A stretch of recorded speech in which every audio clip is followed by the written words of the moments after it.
learned about something so fascinating. Ideally, when this happens, it's creating just the right amount of estrogen. You can't have a conversation about hormones without talking about the second way it can get broken down is harmful. If you haven't heard of that before, your mind is about to be freaking blown away.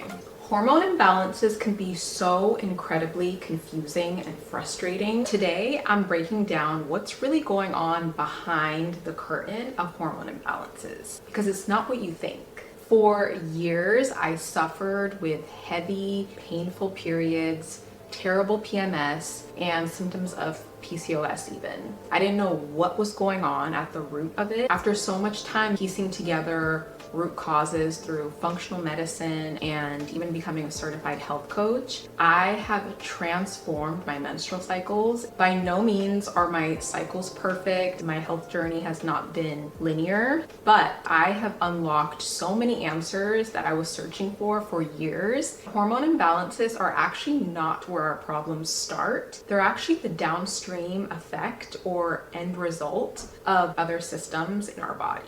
The good news is that when we address the root cause, a lot of our hormonal symptoms disappear and just get resolved because we're tackling it from the source and not going after individual symptoms. When I found out I was estrogen dominant in 2021, when I got my hormones tested, I had tunnel vision. I was so focused on just being estrogen dominant and like, why am I estrogen dominant? And like, what do I need to do to bring it down? I was so narrowed in on the estrogen. I knew the other hormones too, but I didn't see the full picture. I would find hormone health coaches and functional doctors on Instagram, and they would all be talking about how the gut and the liver and your metabolism are at the root of hormone imbalances. And I was so confused at the time. I was like, what does my gut have to do with my hormones and my estrogen dominance? Like, I did not put these pieces together because no one explained it in a clear way like I'm going to share with you today. So today we are zooming out and we're going to look at the 4 main systems that dictate our hormones, especially looking at estrogen. The first system we're talking about today is your metabolism. You can't have a conversation about hormones without talking about metabolism. The broader definition of metabolism is all of the chemical processes that happen in our body to maintain life. But for the purpose of today's conversation, we're going to talk about metabolism in the context of how your body converts food into energy. Quick clarification, energy metabolism, food into energy, is actually part of broader metabolism, all of your body's chemical processes. I start by focusing on the energy piece here, then zoom out to the broader scope of metabolism, starting at system number 2. They're interconnected, and you'll see how both aspects connect to all these systems as we go. Okay, back to the video. So Dr. William Lee, he's a metabolism expert. He talks about how metabolism is essentially how your body gets energy and burns down energy, just like if you were a car. And the quality is also about quantity, and how the quality of the fuel, aka the food in your body, significantly impacts your metabolism. The energy that our bodies produce from food is utilized by all the systems in your body. And these different systems need specific nutrients, which we'll talk about in future videos because nutrition is so important for hormone health. System number 2 is the endocrine system. A key metabolic player that you need to know about. The endocrine system is your hormone system. It includes all of the glands that produce hormones. So the hypothalamus, the pituitary gland, adrenal glands, gonads, which are testes and ovaries, thyroid gland, parathyroid glands, and the pancreas. One of the first things we have to understand is that all of our hormones work together. They work together like an orchestra. So if one is off, it's going to throw the others off too. The endocrine system produces and secretes hormones that travel throughout the bloodstream to act on other body parts. These hormones produced by these glands control the growth, development, electrolyte balance, reproduction, and metabolism of your body. They do a lot. Your endocrine system, specifically the hypothalamus and pituitary gland, are like the master controllers, and they directly control your thyroid, your stress response, which we'll talk about in a second, and reproduction by signaling to your ovaries to make estrogen. And your pancreas produces insulin. That's important because, blood sugar balance is so important for hormone health.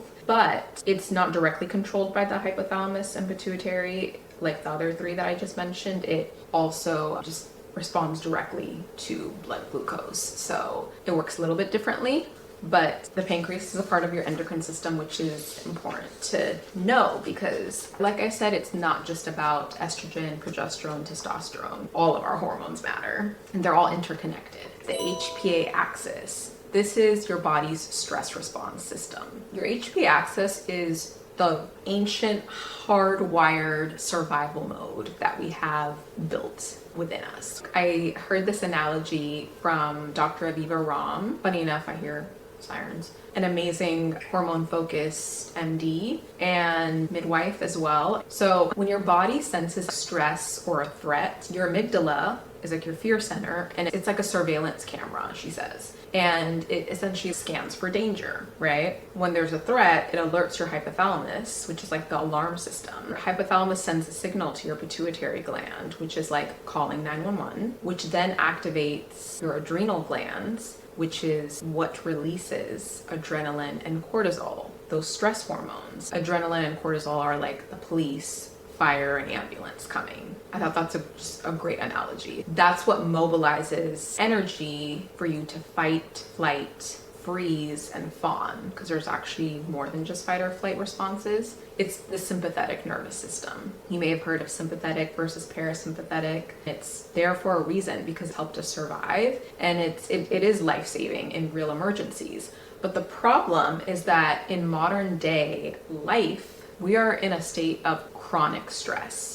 And we don't get enough time in parasympathetic mode, which is rest and digest. This is why your period can go missing, for example, under chronic stress, because the HPA Axis, right, the hypothalamus and pituitary glands signaling to the ovaries to produce estrogen, is telling them that now is not the time to reproduce. The same hypothalamus and pituitary glands that are managing your metabolism, your thyroid, reproduction, they're also managing stress. So when stress takes over, it can suppress these other vital functions. That is how they're all connected and why the hypothalamus and pituitary are so important, because it's connected to so many other functions in our body and responsible for talking to so many other hormones in our body as well. The third system we're talking about is the liver. Oh my goodness, the liver is so important when it comes to health in general, but especially your hormone health. The liver and the gut work together in the whole detoxification process in your body.